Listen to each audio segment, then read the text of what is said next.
Oh, perdón, vamos a esperar un momento. We're gonna wait for a moment.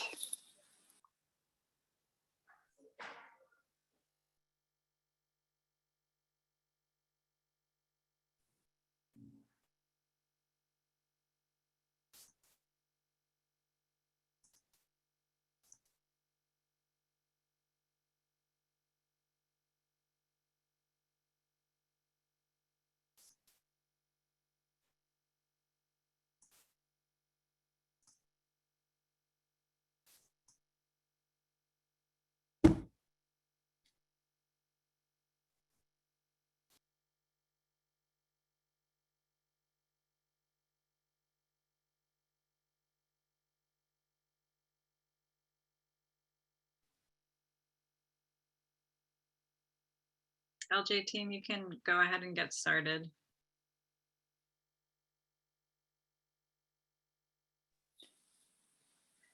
Hola a todos, mi nombre es Catalina y junto con mis compañeros Rosy, Yaya y Vida Silvestre formamos parte del equipo de justicia del lenguaje para esta conferencia. Hello, my name is Catalina, and together with Rosie, Yaya, and Vida Silvestre, we form part of the language justice system for this conference. El equipo de NISAC se ha comprometido a la justicia del lenguaje y esta porción será bilingüe e interpretada del español al inglés y del inglés al español. NISAG is committed to the language justice, and this portion will be bilingual and interpreted from Spanish to English and from English to Spanish. The interpretation, la función de interpretación ya está activada. The interpretation function has already been activated. Para acceder a la función desde su computadora, busque el globo en la parte inferior de su pantalla y elija la interpretación de idiomas. Luego seleccione su canal de idiomas. To access the function from your computer, find the globe in the bottom of your screen and choose language interpretation. Then select your language channel. Para acceder a la función de interpretación desde su teléfono o tableta, busque los 3 puntos en la parte inferior de su pantalla y toque más. Luego, interpretación de idiomas, seleccione su canal de idiomas y toque finalizar. Este último paso es el que activa la función. To access the function from your phone or tablet, find the 3 dots in the bottom of your screen and select More. The language interpretation, select your language channel and click Done. This last step is what activates the function. Toda persona debe elegir un canal de interpretación a no ser de que entiendan ambos idiomas, inglés y español. Everyone should choose a language channel, unless you fully understand English and Spanish. Si tiene alguna dificultad accediendo a la función de interpretación, por favor, mandarle un mensaje a Shea por el chat y le ayudarán a resolverlo. If you are having any issues with accessing the interpretation function, please send a chat message to Shea and they will support you in solving any issues. Muy bien, entonces vamos a empezar con la interpretación simultánea. Vamos a probar los canales. Okay, now we are going to test the interpretation function. We are going to try the channels. Ok, entonces en este momento estoy hablando en español. Ya Rosy va a estar en el canal de inglés y deben estar escuchando interpretación ahí. Okay, so now I'm going to switch to English and Rosy should go now to Spanish channel. So folks that are listening to Spanish interpretation should be listening to Rosy interpret what I'm saying now. Looks like it's working very well. I'm going to switch back to Spanish and continue to ground us in some language justice practices. Muy bien, entonces ahora hablando en español, Rosy está en el canal de inglés. Chequeando que sí estamos bien. Ok. Entonces, el crear espacios multilingües es un esfuerzo colectivo y se hace aún más importante en estos espacios agrícolas donde sabemos que la mayoría de personas que sostienen nuestro sistema alimentario hablan múltiples idiomas. Les invitamos a poner en el chat todos los idiomas presentes acá para nombrar, honrar y reconocer que nuestras comunidades son multilingües. Estas son algunas maneras en que todos nosotros podemos apoyar con el compromiso a la justicia del lenguaje durante esta sesión. Pedimos que por favor digan su nombre antes de hablar. Las personas escuchando a la interpretación no siempre se pueden dar cuenta de cuándo el hablante ha cambiado. Sus comentarios en el chat van a ser traducidos en vivo por Yaya y Vida Silvestre.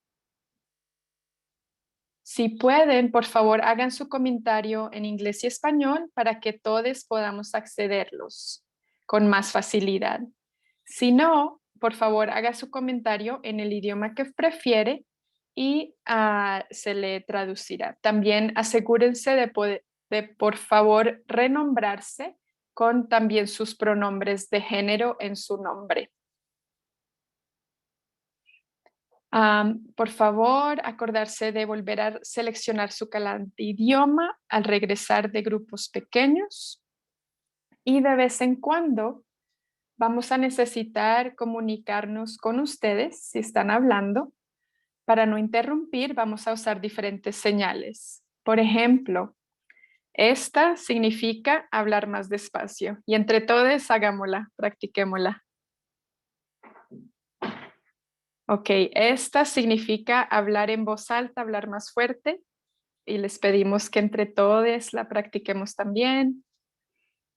Esto significa una persona a la vez. Solo podemos interpretar una persona a la vez. Y es posible que hagamos esto, que significa por favor pausa o tomar una respiración, tomar una pausa.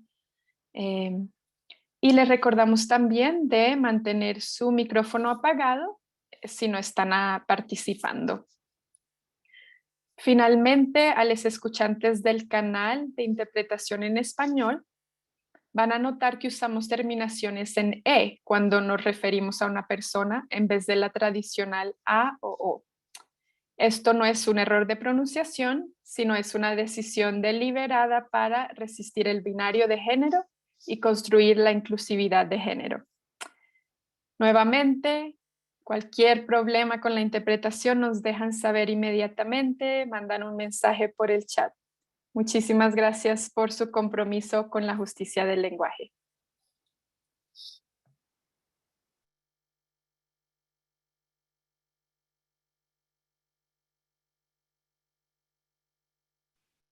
Thank you, Language Justice Team, Rosie and Catalina, and welcome everyone to our keynote talk with Loren Spears.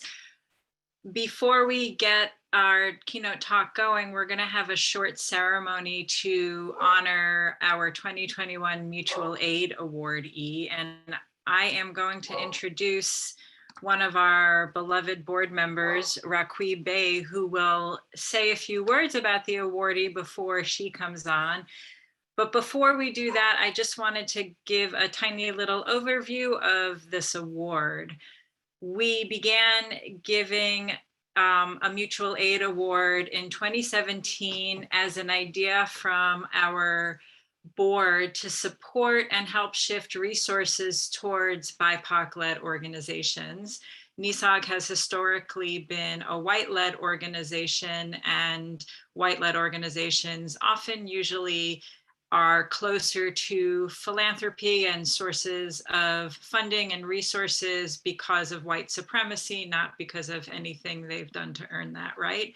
And as an attempt to shift those resources, we wanted to share some of our own income and funds with our BIPOC partners. We donate 25% of our end of year appeal to a BIPOC-led organization in the conference host city or region. And for the first time this year, we wanted to honor the awardee at our conference and give them an opportunity to share about the work they do so that you all can connect with this organization and give them more visibility. So I'm going to hand it over to Raquib from the Black Urban Growers of Pittsburgh and one of our esteemed board members to say a few words about this year's awardee. Oh.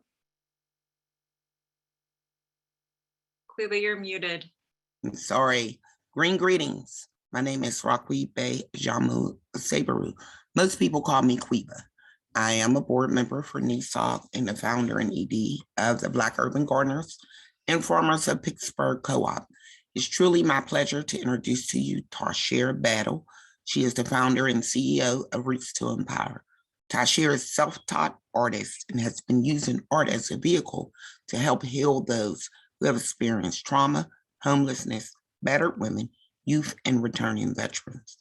Tasher champions her cause, aligning with various nonprofits that addresses pressing social challenges, including homelessness, mental health, and addiction.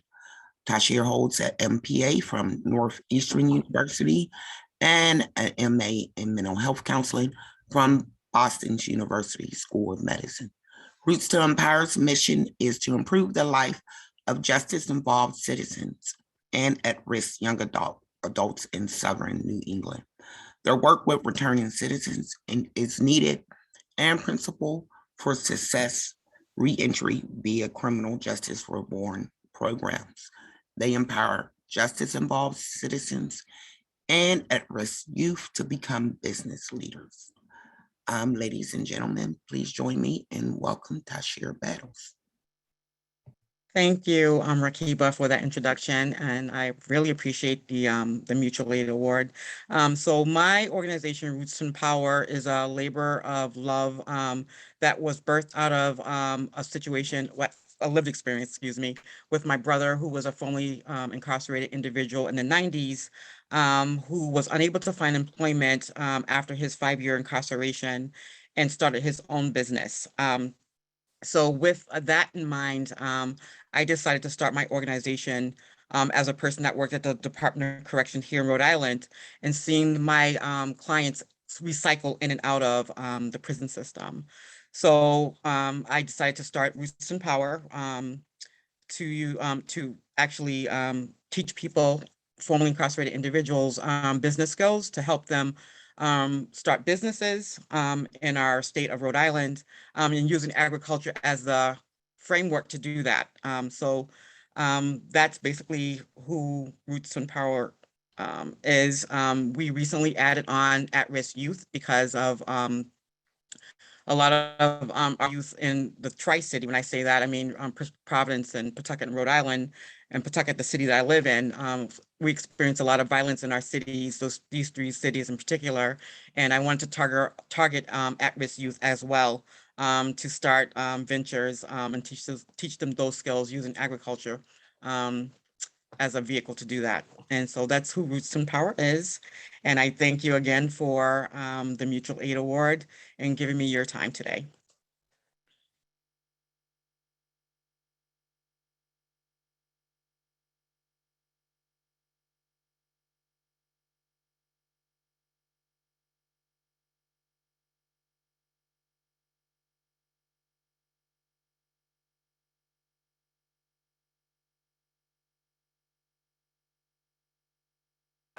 Quiba, I believe you are up for the next part of the program.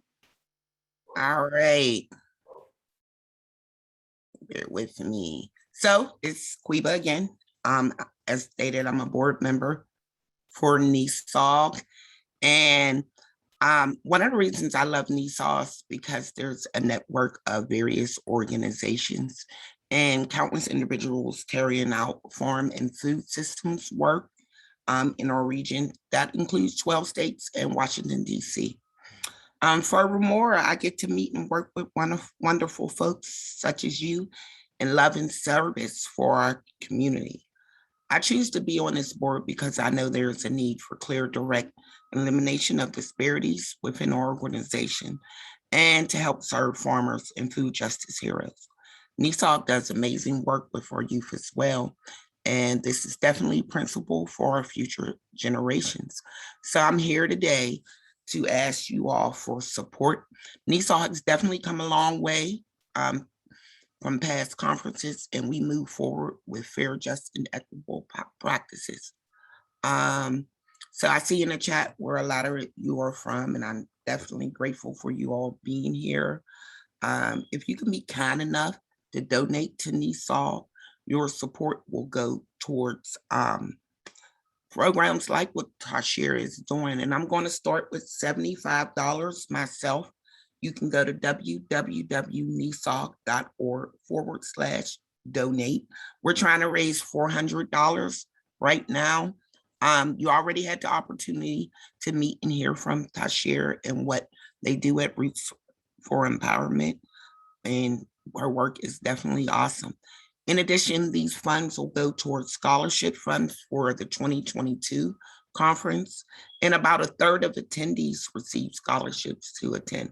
That includes youth farmers and underserved individuals as well.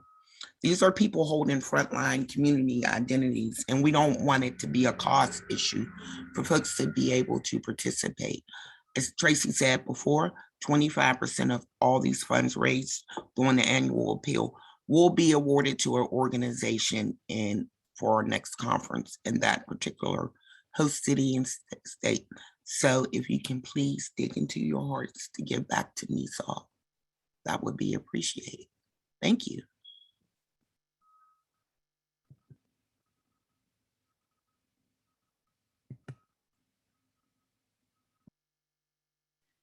Thank you, Quiba. I'm going to turn it over to Malika. And before I do, I want to thank folks who have already said they're contributing in the chat. And I hope we can keep it going and have a generous mutual aid award to give next year.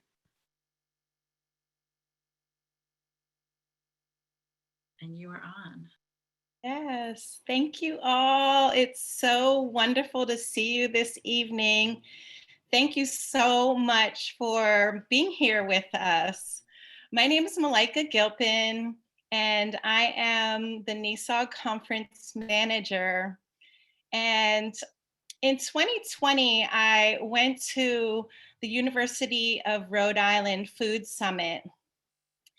It was great. This was, I think, my second time in Rhode Island. So it was wonderful being able to connect with different folks. And after a day of presentations, you know how that can be. Out walks onto the stage this amazing woman whose grace and powerful message just completely left me in awe and totally inspired.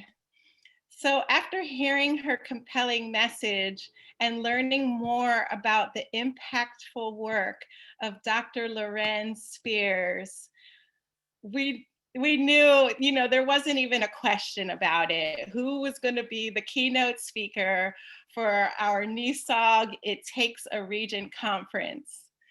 Dr. Loren Spears, tribal councilwoman of the Narragansett, executive director of the Tamaqua Museum, holding a master's in education, a doctorate in humane letters, and a doctorate in education. Dr. Loren Spears, she is an author, an artist, a teacher. She shares her cultural knowledge with the public through her museum programs, and she's written curriculum and poetry and narratives published in a variety of publications, teaching for over 2 decades. And during that time, she taught in the Newport public school system.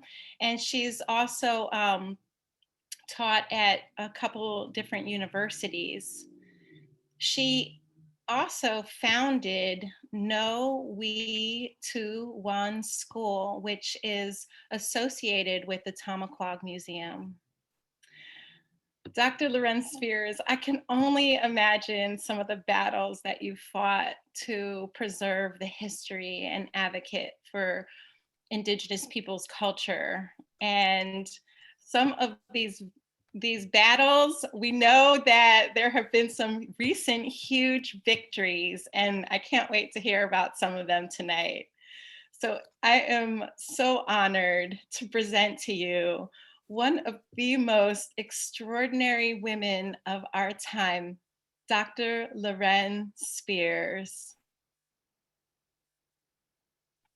Well, thank you so much, Malika. That was quite an introduction. Askawi Kwasan, Natasawis, Makasani Pashao at Narragansett, Natasawis, Loren Spears at English at Nin Narragansett Nahantek, Kanupiam at Aki at Narragansett. So what I said to you in my own language, I certainly love the idea of language justice and the importance of us being able to speak our own languages. I just greeted you and said hello, and that my traditional name is Makasani Pashao, and Malika told you a lot about me and my modern name, I guess you could say, English name. Loren Spears. I'm, as you know, the executive director of Tamaquag Museum, and I'm thrilled to be here this evening. It is really important for me when we are thinking about the land and from which we're come to acknowledge with a blessing and land acknowledgement. So I'm going to share that with you now. Kanupiam wuchi ni tampawag ka ni tanksawag at aki at Narragansett. How's it going? Not good? What's wrong? Is there a problem? If folks could please mute themselves so we can devote our attention to Loren, that would be really helpful. Katabatash katantwa wuchi wami na wiyanakan wuni tiawank. Katabatash katantwa wuchi wuni kisak. Katabatash katantwa wuchi nipawus ka matakwasag. Katabatash katantwa wuchi kitan. Katabatash katantwa wuchi namas tunapasawag nakeki suwag putampawag ka ashantiawag. Katabatash katantwa wuchi wita. Katabatash katantwa wuchi napeshawag guananan wamsakuk ka honkawag.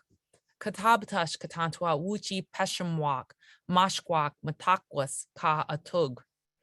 Katabatash katantwa wuchi sokanun kacha usha niampaog ka wayupayanash. Nashbi mishatash and pyangwag kachisatao. Kakantamu wami sakwan kisakwan takwanek ka paponi pashao nashbi wuni tiawank. Katabatash katantwa wuchi wami pamantamwe tian guan siniash. Katabatash katantwa wuchi tuangonash. Katam kwam at anantam mahag ka nashawank. Kanashuwanku kachisumai unkung ginawan. Kakantamu ganau akwane wami pashkoni. Nani pawan maiwi at wutuan tam nukasaki. Katabatash katantwa wuchi wami wanan siniat nukasaki. Katabatash namanatum wuchi wami wani tiawank nuwian nakon. Katabatash wuchi wami kamaguanash namanatum. And so what I said to you in my language in an opening blessing or prayer, welcome to all my friends and relatives to the homelands of the Narragansett Nation. For those of you that don't know a land acknowledgement, I will put in the chat. Oops, that's what I get for copying the chat for the wonderful people that got the award. So now the wrong thing is there. So I will try to do it again. Here we go.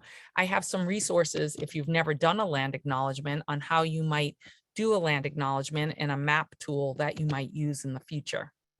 So there, if you know how to acknowledge, you're welcome to acknowledge in the chat. So let me continue with the prayer. Thank you to the Creator for all the beauty that surrounds us. Thank you, Creator, for this beautiful day. Thank you for the sun and the clouds. Thank you, Creator, for the ocean, the fish, the turtles, the otters, the whales, the clams, and the lobsters. Thank you, Creator, for the forest. Thank you for the birds, the hawks, the eagles, the geese. Thank you, Creator, for the animals, the bears, the rabbit, and the deer. Thank you, Creator, for the rain, thunder, lightning, and winds. With a storm comes a cleansing. We wish all the seasons, spring, summer, fall, and winter, to burst forth with beauty. Thank you, Creator, for all living things. Thank you, Creator, for our ancestors, they who suffered, mind, body, and spirit. Their spirits wash over us. We wish for peace in the future, and we stand together to protect Mother Earth. We hope that all will be able to enjoy the earth and its beauty. Thank you, Creator, for all the beauty that surrounds us. Thank you for all your gifts, Creator. Ninaj, or Amen. As I welcome you and bless this day, I must acknowledge the more than 400 years of conquest, colonization, genocide, land dispossession, enslavement, forced assimilation, detribalization, and erasure of the Narragansett and other indigenous nations of the Americas. I also must acknowledge the bravery, resilience, perseverance, adaptability of our ancestors who ensured our continuation, passing forth our traditional ecological knowledge, language, history, and culture while contributing to the creation of this colony, state, and country. There is no U.S. history without Indigenous peoples' history, and there is no Rhode Island history without Narragansett, Niantic, and other Indigenous peoples' history. This is our homeland since time immemorial. We are still here. May we always remember we are the land. What we do to the land, we do to ourselves. We must care for Mother Earth to ensure our future generations. A land acknowledgement is just the beginning and must be followed by actions. And that is why we established the Indigenous Empowerment Network and represent the museum exhibits and programs from a first-person perspective and partner with many wonderful organizations like yours. Katabatash Akwane Ka Nunantam. Thanks, peace, and blessings.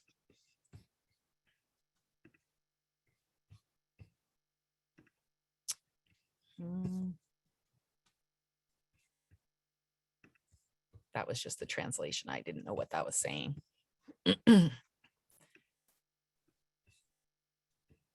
I'm going to share my screen now.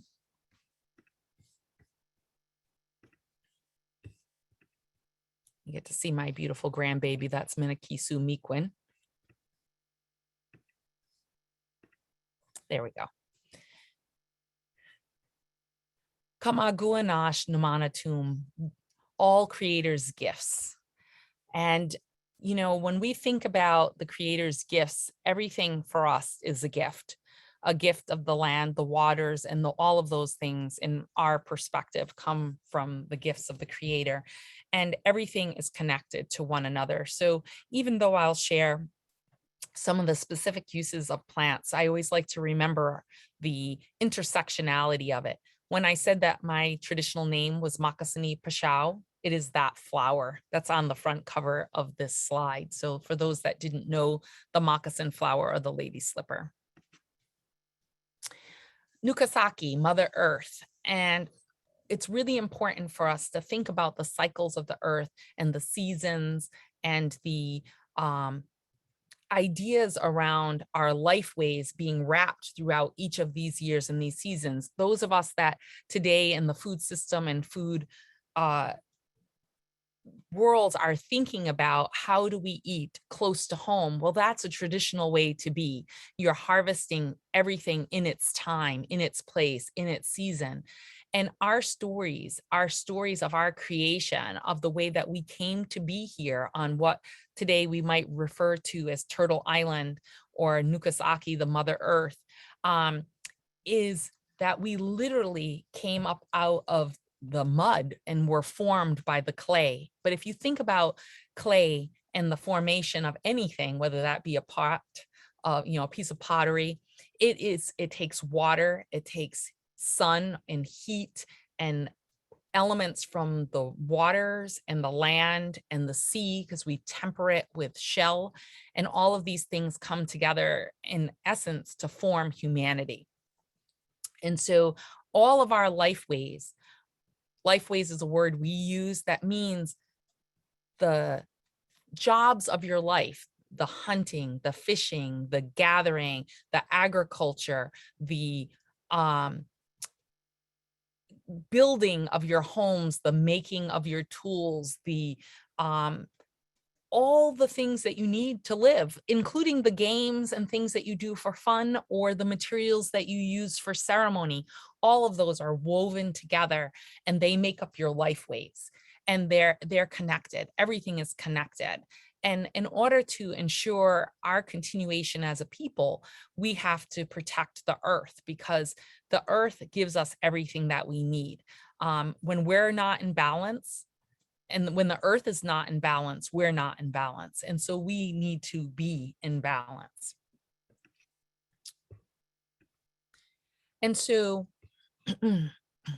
it's really important for us, there we go. To think about those seasons of the year and think about those moon cycles. So in our culture and in our tradition, we go by the lunar cycle of the year, 13 Thanksgivings, 13 moons on Turtle's back that represent each of those months, those lunar months, perfect 28 days. And these Thanksgivings go with the seasons. I'll tell you some of my favorite, whether that's maple sugar Thanksgiving, where we're harvesting that Wiconi neep, or strawberry Wittah Miniosh, the heartberry, or the green corn harvest, which today, if anyone's ever been to the Narragansett August meeting powwow, which is the oldest recorded Native gathering in the whole United States, keywords recorded, 346 years, I believe, this year. And that's harvesting that early corn and the importance of corn in our community. So 13 Thanksgivings going around the whole seasons, harvesting and giving thanks. And so when we think of the modern American Thanksgiving, which is a bit fictional, mind you, but it's based off of our harvest Thanksgiving, which is really in the early part of October, end of September, beginning of October, after you harvest your crops, you've harvest your squashes and your corn and your hard-shelled beans and your melons and your various other crops and edibles that are in nature that we'll talk more about, whether that's mushrooms, for example, or cranberries, which is another Thanksgiving that is really important to our people.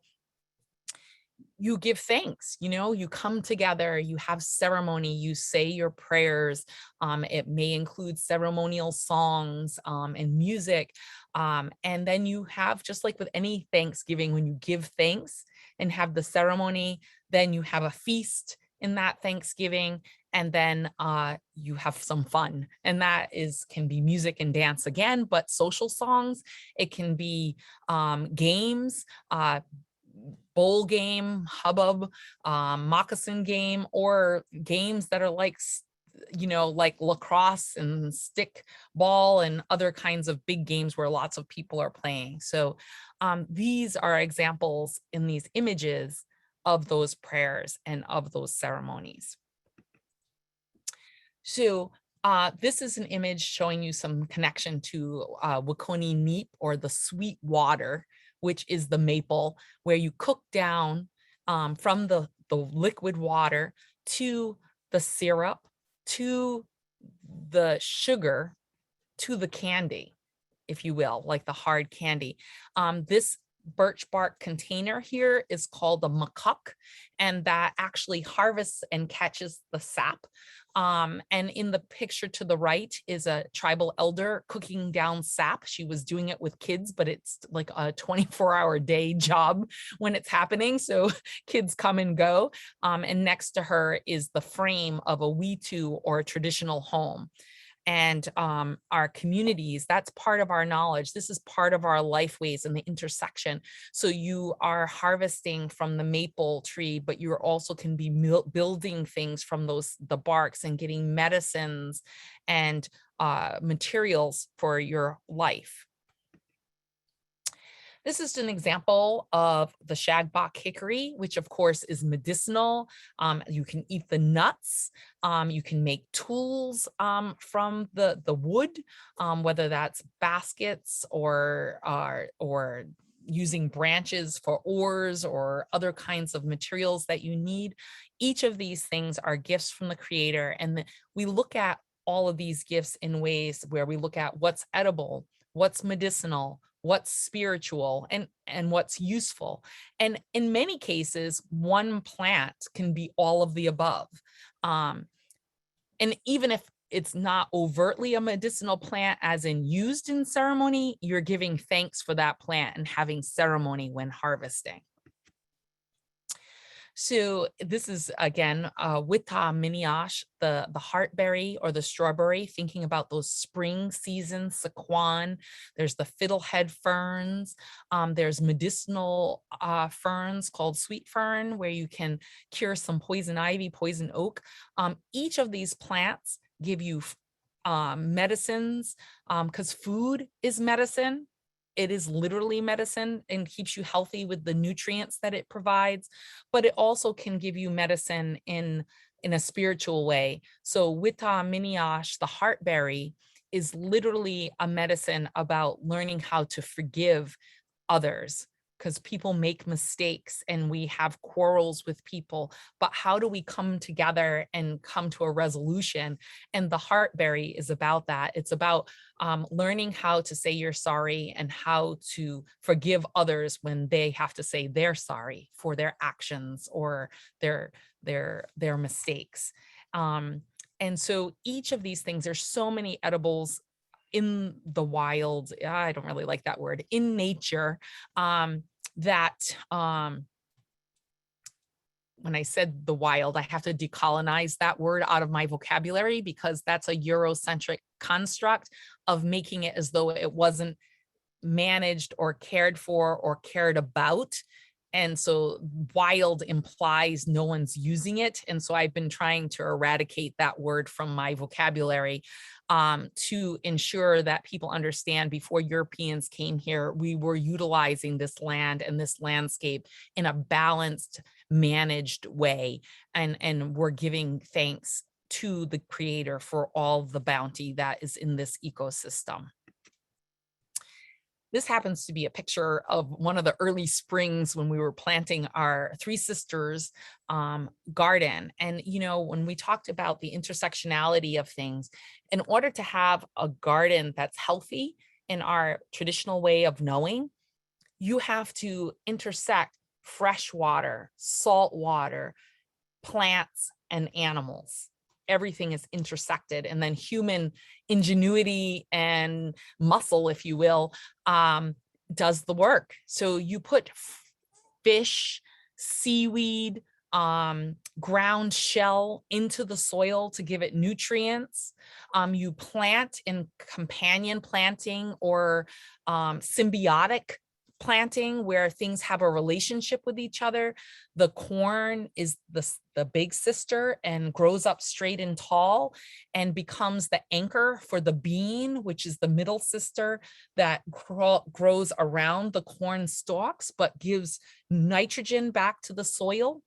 And the squash, which is the baby sister, grows with big leaves that help keep the moisture into the ground and into the soil, and also protects it from the hot sun and keeps that moisture in.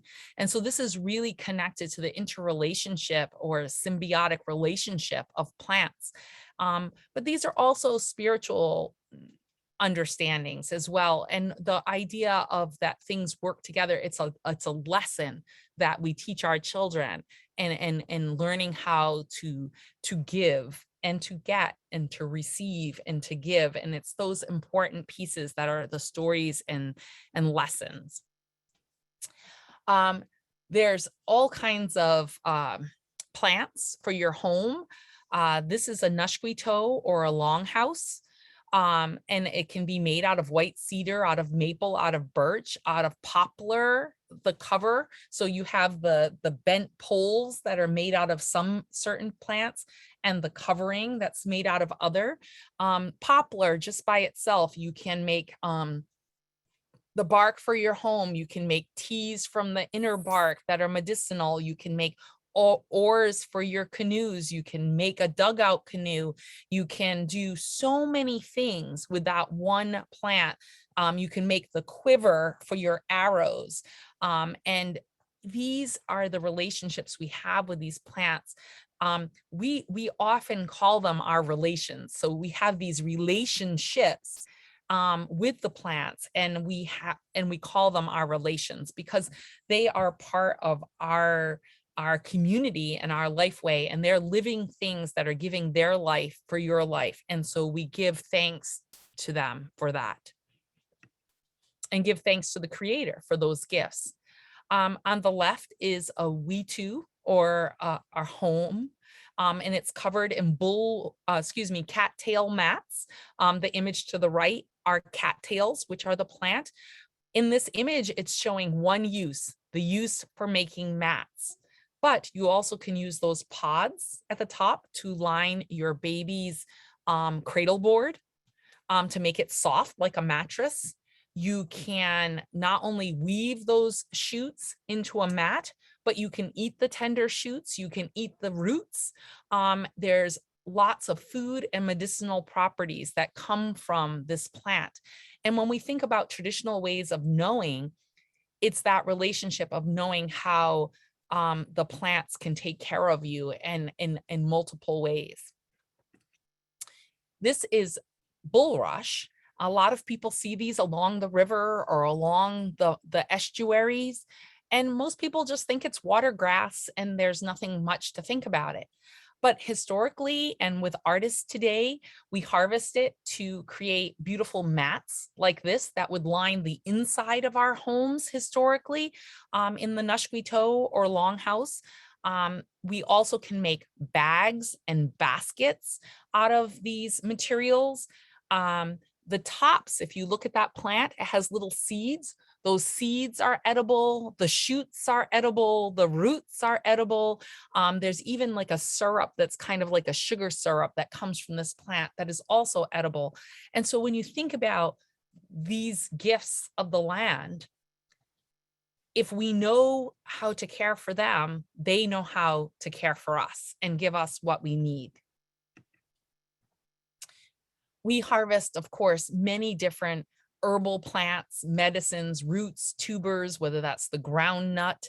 We harvest things and use it in its entirety. You know, if you harvest the bark, then you're using the wood inside. You're using, some of the bark might be a tea or a medicine. You're harvesting the sap, you're harvesting the wood, and you're utilizing it for all different things. In this case, we're showing you a white pine bark basket that my husband Robin actually made. And he's a very talented artist. And he, you know, white pine, you can use the needles and make pine needle tea. You can use the sap, you know, the pine pitch for healing any kind of tear in your birch bark canoe or any birch or any bark baskets. These are the things, there's so many different uses for everything.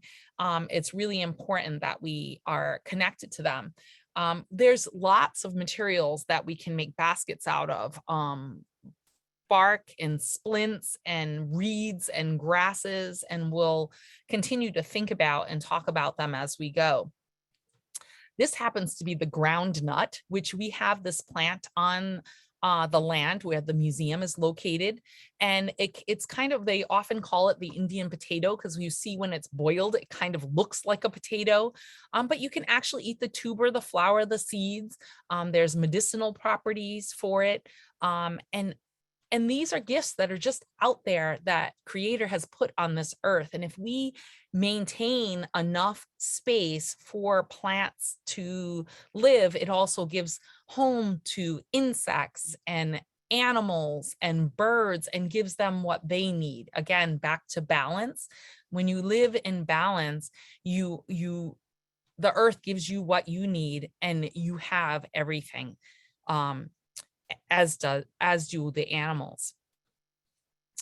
There's, of course, lots of amazing fruits in our ecosystem. There's blueberries and blackberries and huckleberries and chokeberries and black cherries, which are in our yard as well at the museum.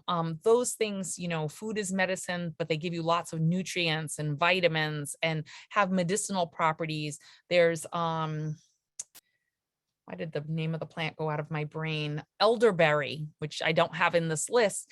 That's a great medicine for colds, where they cook down, you know, our families and our elders cook down and make like a cough syrup. The black cherry also makes a really good syrup for colds and things of that nature. Sassafras is a wonderful tea. It has a light, fragrant taste. It might taste like what you might think of as sarsaparilla or root beer, has kind of that flavor. It's a unique plant. It's got 3 different leaf patterns, no fingers, a thumb, and then a pinky. So it's very easy to identify. We have beach plums. There's just so many. We really have an amazing ecosystem here of the forest, the field, the salt ponds, the fresh waters, the estuaries, the bay, the open ocean. There's just so many gifts of the land. This happens to be milkweed, which you can use medicinally, and you also can use to create fibers for baskets and bags and cordage for ropes and nets and the things that you need in your life. You know, if you're hunting, fishing, gathering, you need to make those things for your community. And of course, these are also great pollinators, which are important today. We know that we're having a struggle with the loss of pollinators with all the spraying that happens here. I'm going to hold these couple of baskets up here. This is a really beautiful basket that's made with coils of grasses. It's a coil basket. And then this one, that one I didn't make. That one we brought back from another neighboring tribe. This one happens to be a little tiny pine needle basket. And so we were talking about pine needles before. This one I actually made. I have others that I made, but they're at work at the moment and I'm at home. But these are the kinds of things like the sweetgrass where we can harvest it and we can turn it into those baskets. These really long pine needles, which you can get in other states.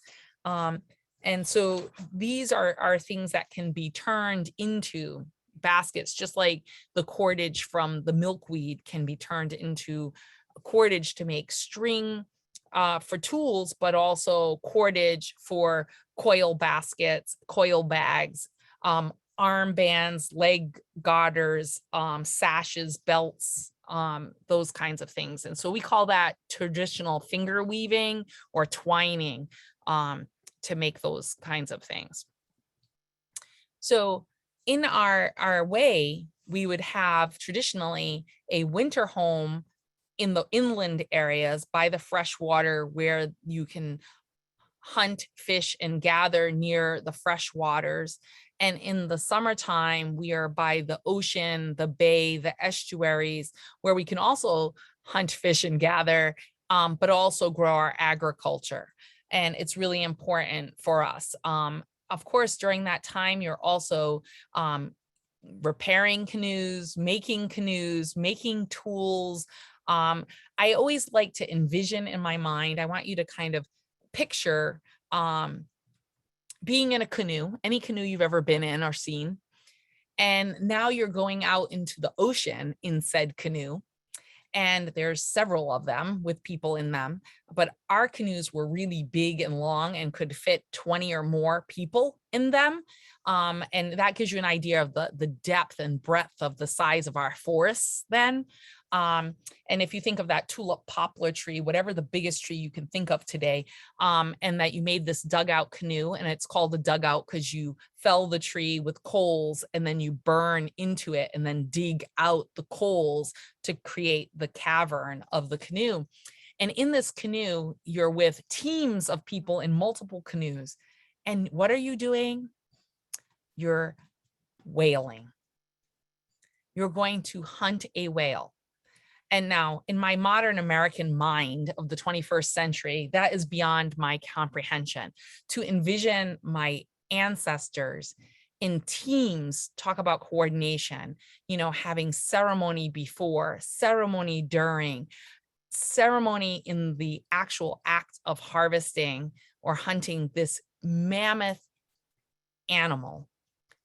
But knowing that if you are successful, that it will ensure the sustainability, not just of you and your family, but whole villages of people up and down the coastline here, multiple villages within your nation would be fed for many, many days. And the teamwork that it took to do that, and that you would have to have made your stone tools like your spear points and having your spears be strong, and then your addle, which is kind of a tool that projects the spear and helps it have more torque and velocity to do that. But the idea of the synchronization of multiple canoes and multiple groups of people hunting that one whale in order to sustain your people and to have the gifts of that whale, whether that's the gifts of the baleen or the meat or the blubber or the oils that come from it, and the list goes on. Of course, our ancestors were very good at using all of those materials. And so when you think about those weaving materials like the milkweed I mentioned before, and the dogbane and the nettle, those were used and twined to make nets and other kinds of tools. There were baskets used for harvesting your shell. Well, you harvest it and then you store it in the basket, but in the water, so the water still keeps them living, your shellfish, your quahog, your whelks, your steamers, as we call them today. Here is an example of a basket made from another cordage called dogbane. And just the beauty of, that's actually a twined basket versus a finger woven basket. It's a little different technique. This is just showing you a nettle ball of yarn, because most people ignore nettle as though, because it's prickly, and people, when they walk through it, they're not happy about it. It's itchy. And so most people just looks like a big weed. But guess what? Nettle is edible. It's like spinach, right? Nettle is like a medicinal. It's a tea that you can make, but nettle also can give you this amazing yarn or cordage to make baskets, bags, belts, sashes, anything that you can make with cordage. So there's such gifts of the land.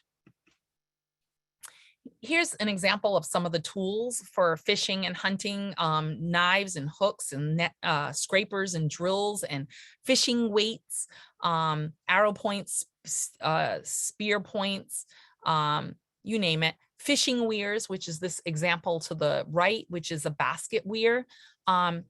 It's not a basket trap. It's sometimes called that, but that's actually a misnomer because it's open at the front and open at the back. A basket trap would mean the bottom of the basket would be closed and, you know, woven together.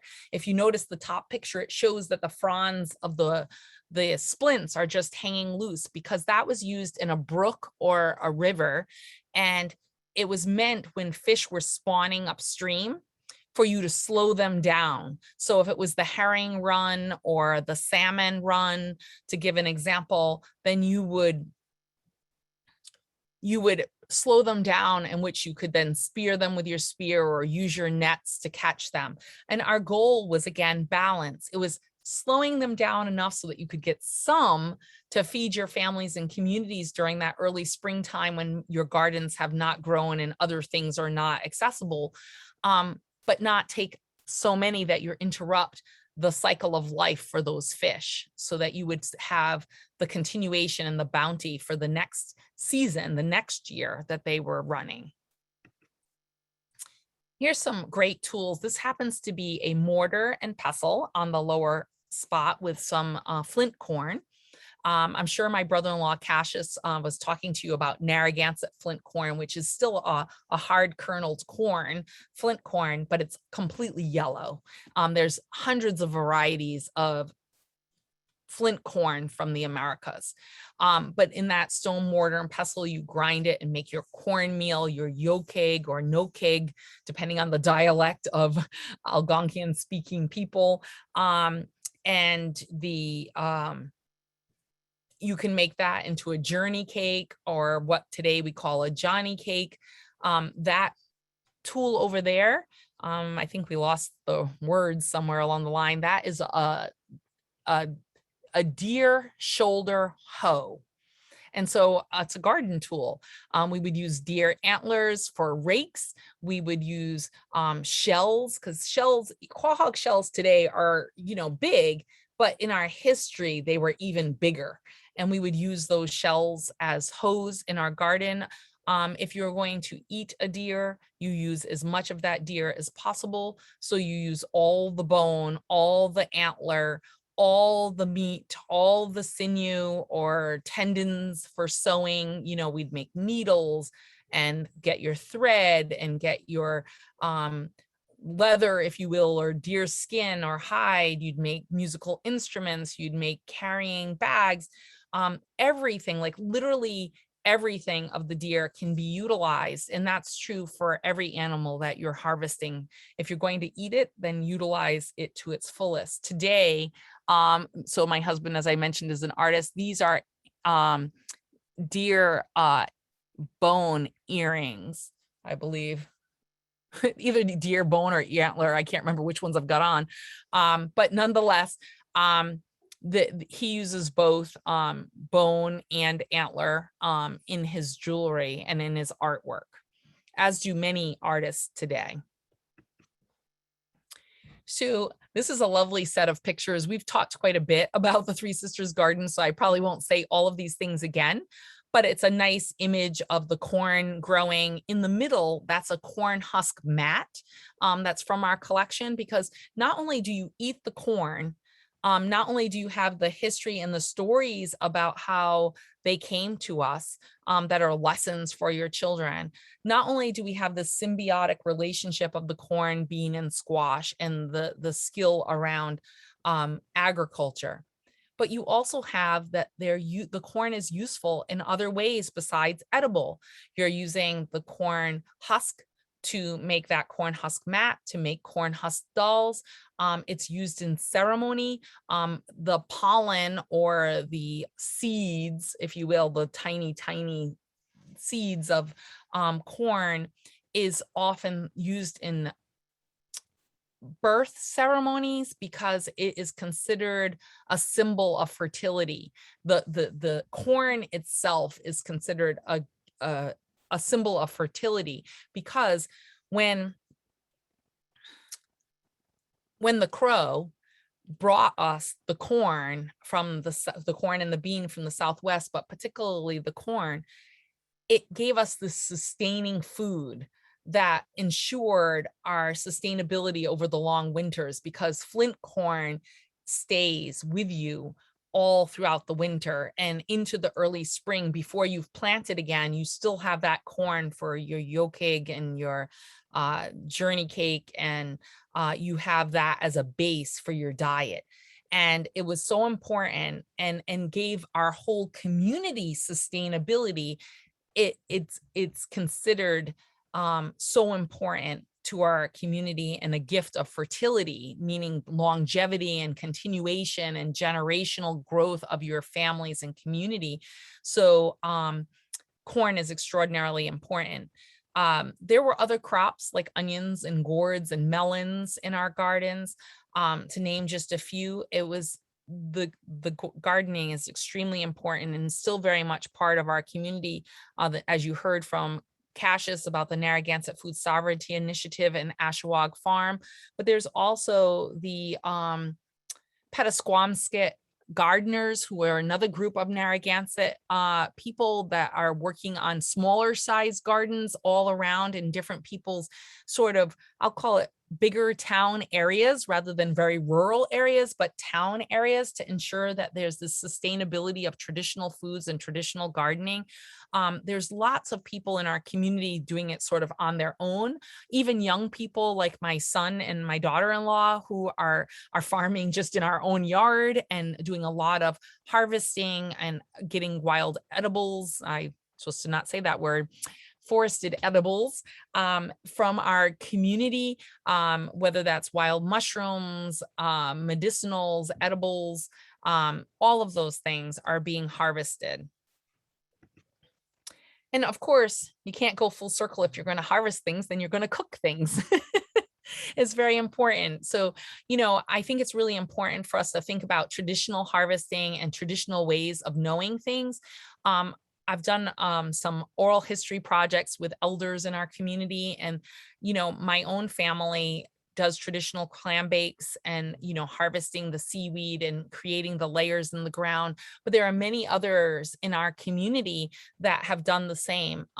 Folks down at Mashpee wrote a great book called Clam Bake that kind of shows that process of their community doing it, but it's a very similar process. And the idea of the use of the seaweed and the shellfish and the fish, making chowder with the potatoes and other tubers, and the different kinds of summer Thanksgivings. We mentioned some before, but there's the green corn Thanksgiving, the green bean Thanksgiving, and there's all this work that goes with gardening, not only the growing, but when you're harvesting, there's drying, there's smoking, and using plant life for that smoking, whether it's hickory wood or maple. Like my son, he made pemmican, which is dried venison, if you will, often pounded with sunflower seeds and cranberries, but he used maple wood. So when he was cooking it, it had such a sweet taste to it. It was delightful. And each of these things are gifts. And so back to the pottery at the beginning, when we were talking about it and harvesting it from the water, you need that pot to cook your food, to store your food, to store your seeds. We wouldn't have heritage seed today if people didn't save them and store them and ensure that they weren't cross-contaminated with other plants. So there's all these gifts of the land and the waters. These are one of my favorite things. These are rose hips. We are in our family are always astounded by, rose hips are often found. You can have winter rose hips. No, I said that wrong. You can have woodland rose hips, but they're quite a bit smaller, or ocean rose hips, which are quite a bit bigger in my experience. But they're a fruit, and you can just pick them off the rose bush and eat them. And we're always by the salt waters, and it always seems like someone comes up to us and is like, "What are you doing? Why are you eating those?" And we're like, "It's a food. You can eat them. They're sweet, but you can also cook them down and make them into jams or jellies or just a fruit spread." I personally love to put rose hips cooked down on a roast, like a roast pork or a roast venison, any kind of sort of darker, denser meat. Tastes phenomenal on that. So it's a great way to eat those foods and preserve them for future times. You can make a rose hip tea. And it's got a lot of nutrients and medicinal values. I've mentioned the journey cake or the Johnny cake several times, and here's a picture of them with wild blueberries and fresh maple syrup, not fictional maple syrup, which is just corn syrup mostly. No offense to the corn, because I love corn, but it's not the same as maple syrup in this context. It's, such a healthy thing. And they were called journey cakes because you could take them on a journey. When they were just the cake made traditionally with parched with boiling water, and then maybe recooked again on a hot stone, kind of as a griddle, if you will, to give that cake consistency. You could take that in your pouch and go on a journey. If you took a journey cake, some pemmican, it's an indigenous MRE, meals ready to eat. It's, cornmeal, it's a protein, a starch, and then in the protein, you've got cranberries and sunflower seeds or other berries. And you could also have just dried berries in that with like dried cranberries. And you have a really nutritious meal when you're traveling from one village to the other. You're going on a hunt or going on a time when you're going to go to a like maple sugaring location where you were going to be for a while, but you had to get there. So anything that you're doing. So as I mentioned to you all throughout this, ceremony is intersected with all of this. It's part of our lives. You give thanks to the Creator for the gifts that you're given in order to ensure your life. And so whether it is the sweetgrass, or which I'm smelling in that picture, and we were harvesting before the floods of 2010 that ruined it, or if it's sage, which is not really from this area, but has been adopted because Native communities often have ceremony together and we share our medicinals, and over time they get into different places. So you have sweetgrass, sage, tobacco, cedar. That's really important to us. We have these various cleansing ceremonies. Some of them are in the ocean or near the ocean and then in the ocean. Others are sweat lodge ceremonies that are really important for cleansing your mind, body, and spirit, and all the different sacred herbs, tobacco, sweetgrass, sage, and cedar. The first three are indigenous to this place, and the fourth one is a traded item. There are ceremonial songs, and there are ceremonial musical instruments that you can use for those songs, and dances that are ceremony as well. I think I'll sing you a song. This song is Unaweekend, We Dwell Here. It's the idea that this is our land, our home, our stories are here, our language is here, our culture, our lifeways, our norms are here. Everything we know about who we are as, in my case, a Narragansett Niantic woman, comes from this place, comes from the stories of our ancestors, the trials and tribulations they went through to ensure that we're here today. It is literally means we dwell here. And it's the idea that our blood of our ancestors is in this land. Our ancestors are here and we're here today and we remember them.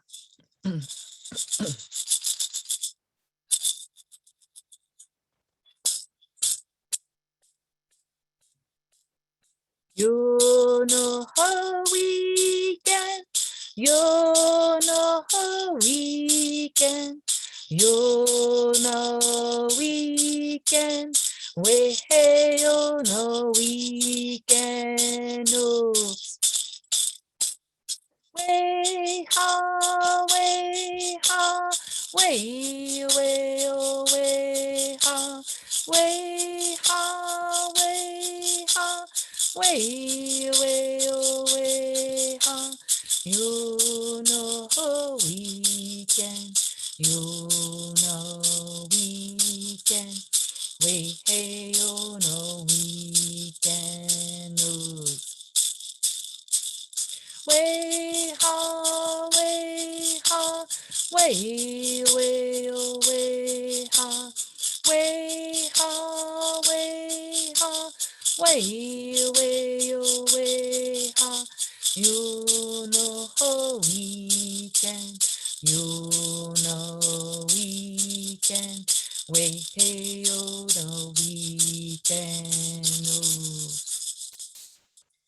Once for the past, once for the present, and once for the future. In this image here, this is actually at the Narragansett August meeting powwow, and they're actually doing a ceremonial dance that's known as the Calumet, where the medicine man or the medicinal, the spiritual leaders have done the ceremony, and the men in this case, because they're the ones that carry and plant and harvest the tobacco, they are doing the dance that represents the stem and the bowl of the pipe of that ceremony, and that pipe and that smoke and that tobacco sends the prayers to the creator, and they're representing that. In the bottom, I'm showing images of soapstone pipes.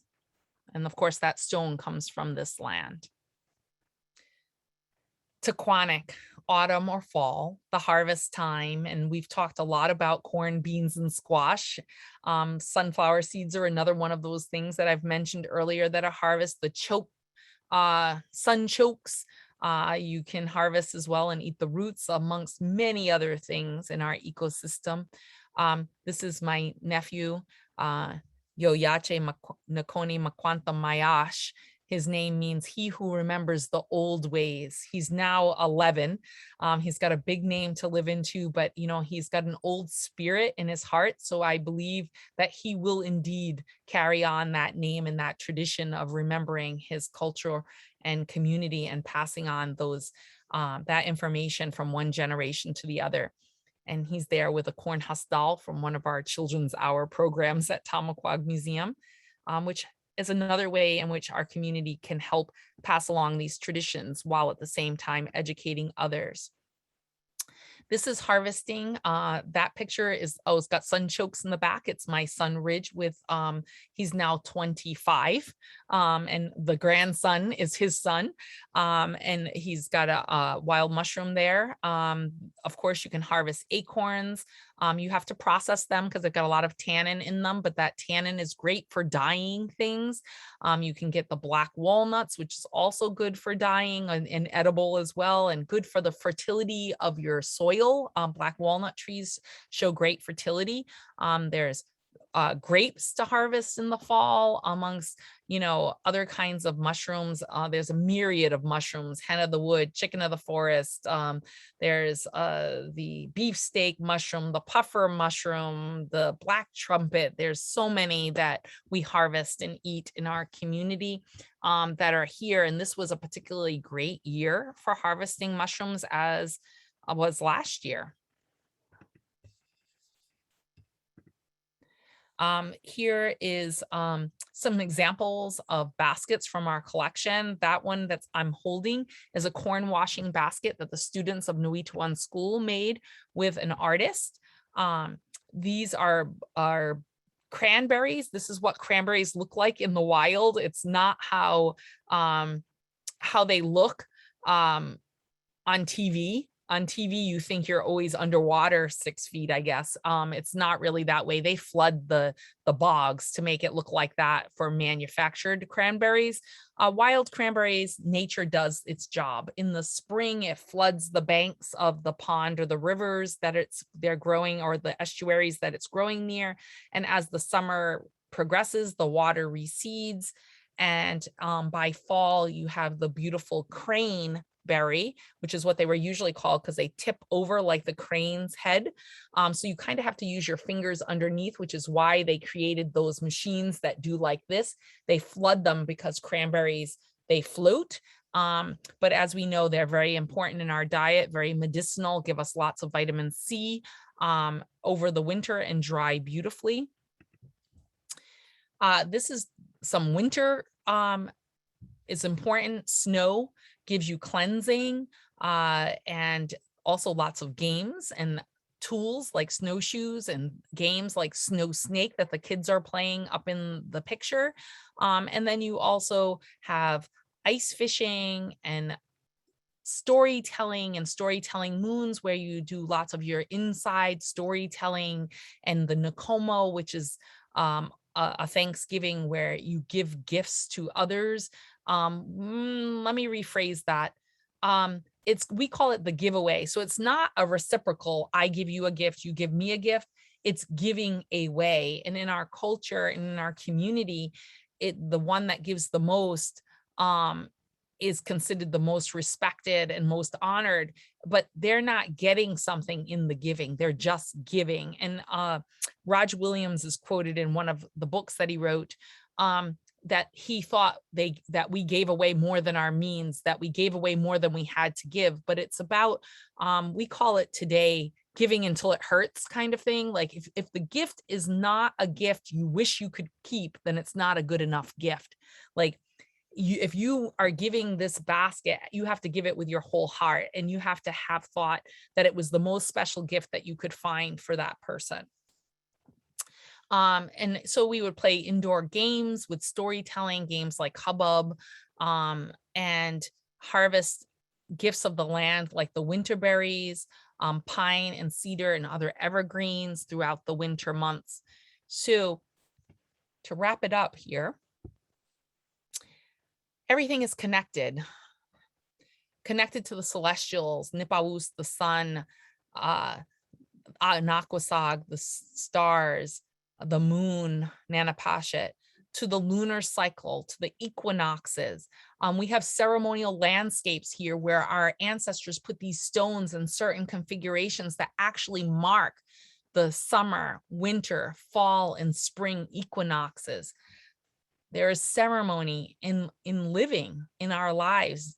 There's a time to plant, a time to gather, a time to rest, time to give thanks. It's important.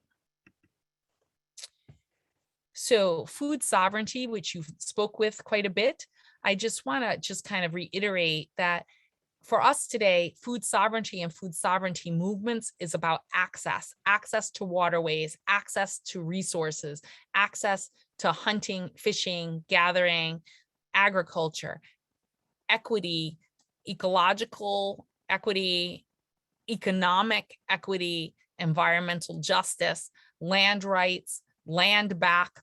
As someone mentioned at the beginning, small victories, the Narragansett tribe just received the land back around the Great Swamp Memorial Site. We need to continue to work toward more land back and to access to those hunting, fishing rights that we deserve as Indigenous people. If it was up to me, when we pull out our tribal ID, that would be our right. This is our homeland. These are our lands. These are our waters, and these are our lifeways. So native ways of knowing. I think that this image here of Roaring Brook, which is right next to Tamaquag Museum, which I grew up around, that I fished in with my cousin Sean. He really did the fishing and I did the talking. That's how I got this job, because that's my gift. This brook is a beautiful brook and it roars. And then I'm there with one of my daughter-in-laws at the cranberry location where we harvest cranberries. There is a pond near there too, but we're on the shores. It's really important for us to think we are the earth. What we do to the earth, we do to ourselves. So we must care for the earth in order to care for ourselves.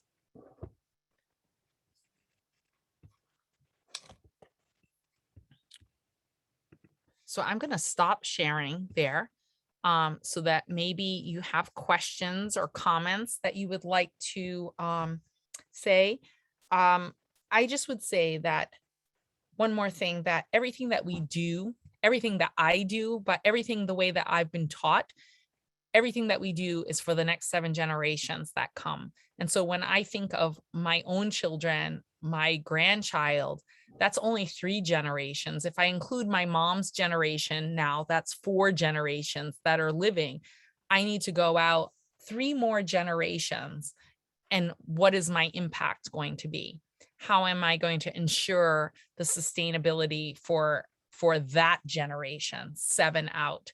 The sustainability of the land, the sustainability of our culture, the sustainability of our communities, the sustainability of our society, you know, as a whole, all people, because we must live on this earth together. So how do we improve that for everyone to ensure that all of our next generations can be successful? And my version of success is not a Eurocentric version. Successful means living in balance with the land and with each other, in relationship with the land, with the animals, with the plants, with each other.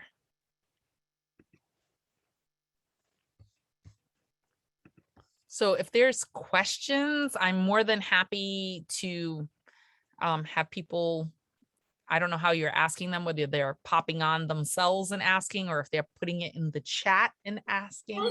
Lorén, I was sorry, my daughter's in the background. I was going to ask if we could support you on Q&A by having folks put stack in the chat or use the raise hand function, and then we can have a little bit of order to it.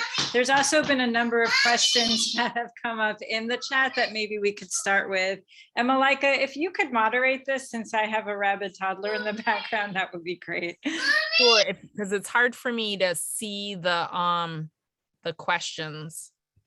Yeah, I think one of the first questions that came in was from Freedom, and Freedom wanted to know, how was the plant classified as medicine? I always wondered how the knowledge was created. That's a great question. So I personally think that we, you know, just like anyone in humanity, it's trial and error. I mean, plant knowledge, you learn it along the way. I'm sure there were people along the way that got sick from certain plants, but if you got sick when you ate it, then you found out, oh, I could make a tea from it and just use it in a smaller dose, and it did what you wanted it to do. I mean, our medicine people in our communities that are really knowledgeable, like my late father-in-law was extraordinarily knowledgeable about plant medicines. And I would go, there's some that I know, there are things that, you know, most of us know and just can do, but there's others that are complicated where you're using a little bit of this and a little bit of that. You know, people that are doctors today, they go through a lot of training, and people that are traditional healers, they also go through training through their lives and understanding what you need for those medicines and what works in what way. And sometimes it's because it's been passed down generationally from one to the other. But I couldn't say how it began per se. But it is a lot of trial and error. There is a lot of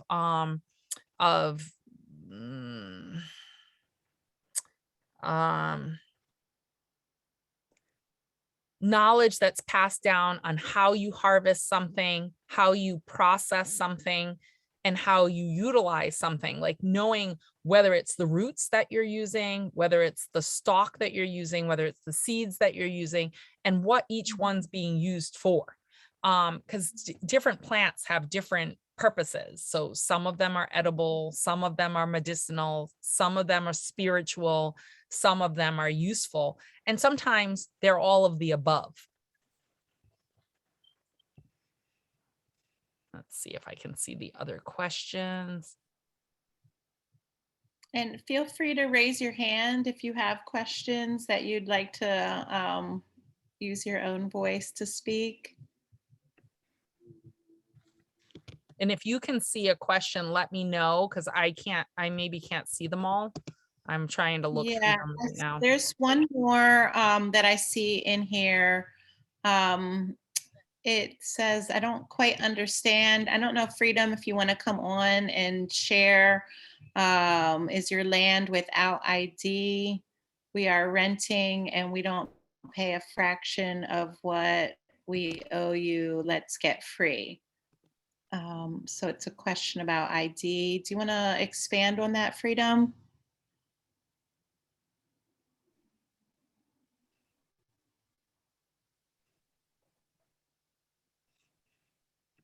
So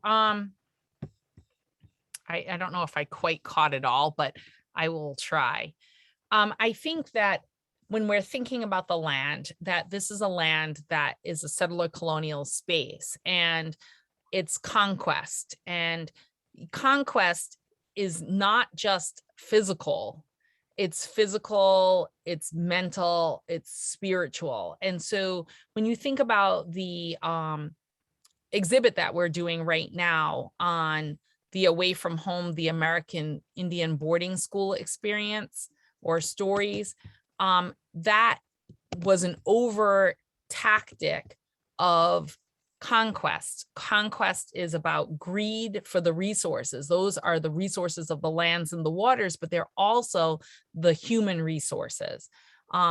It's power, political power, military power, economic power, weaponry power, every structure of power. It's about entitlement, which is another kind of power, that notion of thinking that in your own head that you have the right to do something. It is censure or silencing the people, no access to those. You don't have the vote. You're not a citizen.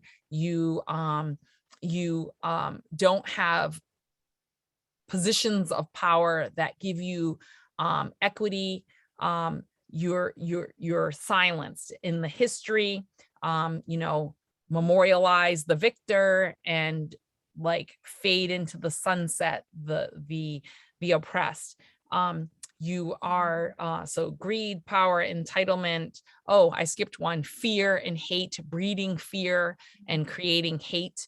And that's, kind of like our Declaration of Independence that says merciless Indian savages whose known rules of warfare is an undistinguished destruction of all ages, sexes, and conditions. That was rhetoric to breed fear and hate, despite the fact that we fought in the Revolutionary War, despite the fact that they were just trying to take our lands, and they wanted to go westward and get more land. And then force assimilation, which is the boarding school system, it's Christianization, it's forced assimilative practices, the forcing you to speak English, forcing you to change your look, your hairstyle, your clothing, learn new types of jobs. And of course, they're the most menial, but nonetheless different, like Eurocentric jobs, to stop you from practicing your own tradition and your religion and your own spirituality and your own life ways. They literally took our children from us and took them clear across the country, in some cases, into these boarding schools to like fully indoctrinate. I think it was Pratt that said, kill the Indian, save the man. And the idea was to literally eradicate who we were by, cutting our hair, changing our clothes, forced militarized education to do that. So when we talk about the land, all of this was about conquest and for the land and its resources, and they stole the land. They can say they bought this and they bought that, but every single bit of it was a manipulation. When you talk about land grant institutions, like universities that are land grant institutions, URI has acknowledged that they're a land grant institution. They acknowledge that they got the money from taking the land from a tribe in Kansas in order to quote unquote get the land here in a quote unquote purchase. So these are the kinds of things that are happening when you talk about land and land access. We need more land and more land access. It's hard to hunt, fish, gather if the land base dwindles and dwindles and dwindles to the point where there's no place to do it because there's nothing but houses in the way. That when the houses are on the waterways that are wrecking your salt marshes and you can't have access to the shellfish, or there's, as someone put, pipelines going up and LNG terminals and Superfund sites in urban areas that are because of the degradation and the pollution from modernity. There's this notion that being modern is better. But we're all going to find very soon as humanity, it might be our most tragic mistake. I mean, we only have one planet to live on. And we need to care for it. As I stated before, it's really important for us to care for and ensure that our lands are in balance, that we have the resources to be in balance, and we need to push our political leaders to create strategies in which we all can partake in doing our part on ensuring equity and in this world, but also to create balance environmentally. Yes, yes, absolutely. We have time for one more, and so I'm gonna, I saw that somebody asked about resources, and you posted in the chat, you can find a wonderful website. So this will take you right to the Tamaqua Museum website, which has a whole resource section. So I'm sure you'll be able to find a lot there. Also, this is recorded, so we'll be sharing this with you. So you'll be able to see the PowerPoint again through this recording. The last question is from Tarshir, and it says, has there been a move toward ID cards and or land acquisition? So we have tribal enrollment cards. So as I think I said at the beginning that I'm Narragansett Niantic, that's who I am, but I am an enrolled citizen of the Narragansett Nation. If I didn't say that clearly earlier, I can't recall. So we do have tribal ID cards, and it's just like a driver's license. It's got the same holographic kind of things, all the same birth date and things like that. When your children are under 18, their enrollment number is also on the back of your card.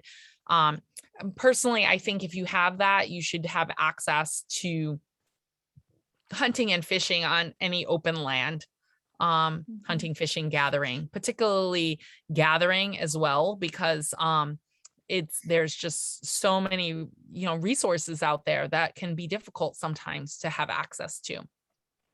And, we're always working toward land back, I think. I don't know specifically what the tribal nation, the government is working on. I mean, they just finished that big project on the land for the Great Swamp Memorial Site. But I'm sure they're working on others. There's a really wonderful organization called the Rematriation. I don't know if it says project after it, but it's Rematriation. And they're doing a lot of work with land back. So, and it's, we're matrilineal people. So the idea of rematriation and the giving back and the healing that comes from the land, that's so critical. And so I think, our community, we're always, I think people sometimes think of it as, oh, Native people, they're connected to the land, and it kind of gets kind of new agey and kind of mystical and magical in some kind of way. That's not what's intended. It's just a reality. It's kind of like saying water is life. Nipana Kitiawank, water is life. People think of that as a cliche, related to protests against the pipeline. But what they don't get is that it's a truth. Literally, every one of us, humanity, animal, plant, we need water to live. And when we really take the moment to really think of those words and their true depth of meaning, then we pause and we realize that it's a truth. And if water is life, then why are we not caring for the water? Why are we letting so many pollutants go in the water, whether that's pipelines, whether that's toxins from all kinds of things? We all need air. So you could say air is life as well, but yet we're doing the same thing there. We're polluting the air. Our fish are filled with PCBs and lead and this thing and that thing. And they're going, it's not in the water, but somehow the fish have it. They think it's from air pollution and the microorganisms, the micro particles of oxygen that get into the water that's now polluting the fish. It doesn't even make any sense, but we're not caring for it. We're allowing all big business and what have you to control how they pollute the earth. And a lot of times in the imagery, they make it the individual person's fault, like, oh, that can of Coke on the ground, that's what did it, as opposed to the big corporations that are putting so much toxins into the air, into the water, into the earth, but they illustrate it as though it's the individual person's fault. And so until we have the political clout to change the way that big business pollutes, we're just scratching the surface on changing and in healing the earth. But I do believe the earth can be healed. I think if we can live in balance with the earth, our elders and talk to the changes in the land here all the time on where the cranberries once were, where this medicinal plant used to be, where such and such used to be.